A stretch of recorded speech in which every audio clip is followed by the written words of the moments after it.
नमस्कार मैत्रिणींनो, रंजना किचनमध्ये तुमचं अगदी मनापासून स्वागत आहे. मैत्रिणींनो, आज आपल्याला बनवायचं आहे ओल्या बोंबल्यापासून रेसिपी. कशी बनवायची आहे पहा. मी असे 4 ओले बोंबील घेतलेले आहे.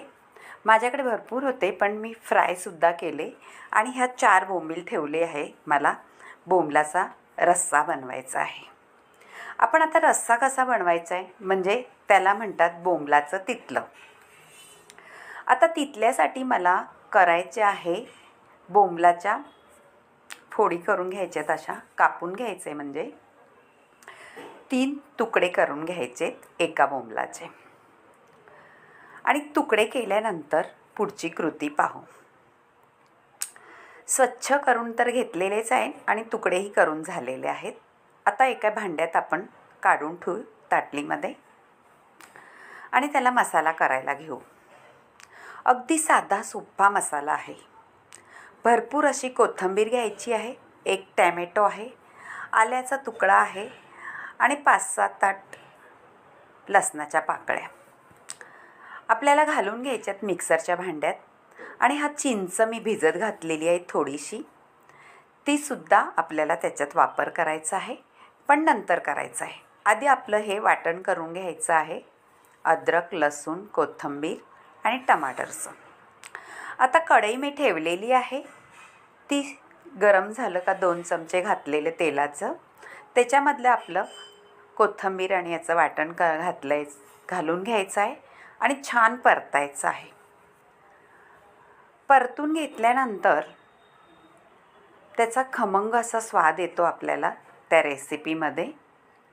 आणि हिरवं वाटण घातल्यामुळे अगदी तोंडाला चव येणार आहे असा आपला बोंबलाचं तितलं होणार आहे. आपल्याला कांदा, खोबरं किंवा असं काहीही न घालता झटपट बोंबलाची रेसिपी करायची आहे. आणि इतकी भारी होते का तुम्ही कांदा खोबरंचं वाटण न करता हीच रेसिपी नेहमी बनवणार, ही 100% मी सांगते. कांदा खोबऱ्याचं वाटण करायची झंझटमारीसुद्धा नाही. ते कांदा भाजा, खोबरं खवा असं काही न करता आपल्या कोथिंबीर आणि टॅमॅटोपासून छान असा रस्सा बनवायचा आहे. आता मसाले मी घालून घेणार आहेत. त्याच्यात घातलेला आहे कांदा लसूण मसाला, काश्मीरी मसाला घातलेला आहे तिखट, आणि हा आहे घरगुती मसाला. आता थोडंसं आपण हळदही घालून घ्यायचं आहे कलरसाठी आणि गरम मसालाही घालायचा आहे. हे सगळं मी अर्धा चमचा घातलेला आहे म्हणजे टीस्पून. ते सुद्धा छान आता घोळवायचं आहे आपल्या त्या रश्श्यामध्ये म्हणजे मसाल्यामध्ये, आणि चवीपुरतं मीठ घालायचं आहे. मैत्रिणींनो, बोंबलाचे प्रकार आपण फ्राय करायलाच करतो जास्त करून ओल्या बोंबलाचे, पण हा तुम्ही बोंबलाचं तितलं करून बघा, किती भन्नाट रेसिपी होते. आणि नक्की तुम्ही करून पहा आणि मला कमेंटमध्ये जरूर कळवा का तुम्हाला हे कसं वाटलं. ते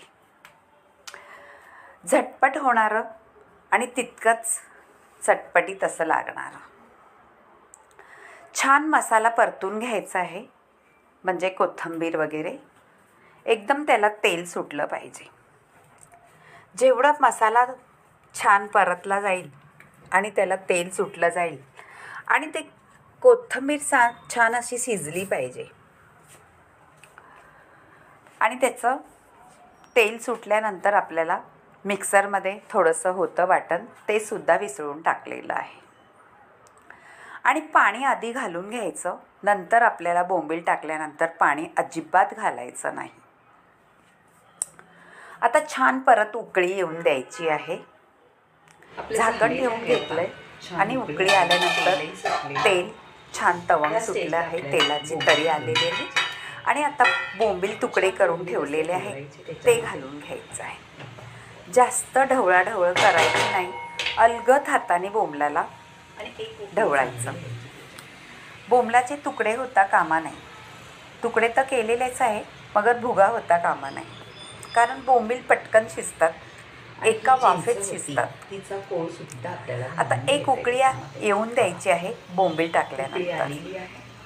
किती कलर सुंदर आलेला आहे पहा, मस्तच झालेलं आहे आपलं बोंबलाचं तिथलं काही वेळ नाही करून लागत पहा बोंबील आणि शिजायला. रंजना किचनला त्याच्यामुळे लाईक करा, शेअर करा, कमेंट करा आणि सबस्क्राईबही करा. बाजूला बेल बटन आहे ते सुद्धा दाबा. तुमच्या मैत्रिणींना सुद्धा ही उकळीमध्ये रेसिपी चिंचेचा शेअर करा. कोळ घालून घ्यायचा आहे सगळं. आता मी चिंच भिजत घातलेली आहे, तिचा कोळ करून घेतलेला आहे, पाण्यात भिजवलेला, ते सुद्धा घालून घेतलेलं आहे. इतकं त्याचा स्वाद अप्रतिम येतो खाताना का बोंबिलाचा प्रकार हा भारीच झालेला आहे. गॅस बंद करायचा. आता एक उकळी काढायची आहे खूप सुटलेली आणि आहे. आपल्याला गॅस बंद झालेलं आहे. करायचा तुम्हाला आहे. आवडलं तर रंजना जास्त किचनला शिजवायचं शेअर नाही, करा, कमेंट करा, नाहीतर विसरू बोंबलाचा गाळ होतो. नका. प्रतिम असे आपले छान खळखळून उकळी आल्यानंतर थोडंसं असं ढवळायचं आहे आणि एकदम गॅस असे बंद बोंबील करून आपले टाकायचं. शिजले आहे. पहा मैत्रिणी, आपलं आता झालेलं आहे. आता गॅस छान बंद उकळी करते. आलेली आहे, तवंगही छान आलेली आहे, कलरसुद्धा भारी दिसतोय आणि चटपटीत असं झालेलं आहे. एक छान वाफ काढून घेतलेली आहे स्लो गॅस करून. आता वाढून घ्यायचं आहे आणि ते भाकरीसोबत खा, चपातीसोबत खा किंवा भातासोबतही छानच लागतं ते. आपले तुकडे तसेच्या तसे आहेत, अजिबात गाळ झालेला नाही.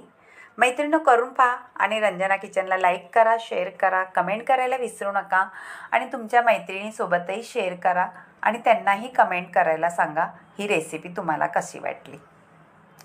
झालेली आहे, वाढून घेतलेलं आहे. पाहू शकता तुम्ही कलर किती सुंदर डोळ्यात बसण्याजोगा झालेला आहे. नक्की करून पहा, वाटण न घालता अगदी सोप्या वाटणाचं बोंबलाचं तिथलं ओल्या बोंबलाचं करून पहा आणि नक्की कळवा. आणि हे फ्रायसुद्धा केलेलं आहे. फ्राय करायला मी रवा घेतलेला आहे आणि तांदळाचं पीठही घेतलेलं आहे आणि छान असे कुरकुरीत बोंबील करून घेतलेले आहे. सगळं आता मी छान वाढून घेणार आहे आणि ताव मारणार आहे. तुम्ही सुद्धा करून पहा. बाय मैत्रिणो, भेटूया आता पुढच्या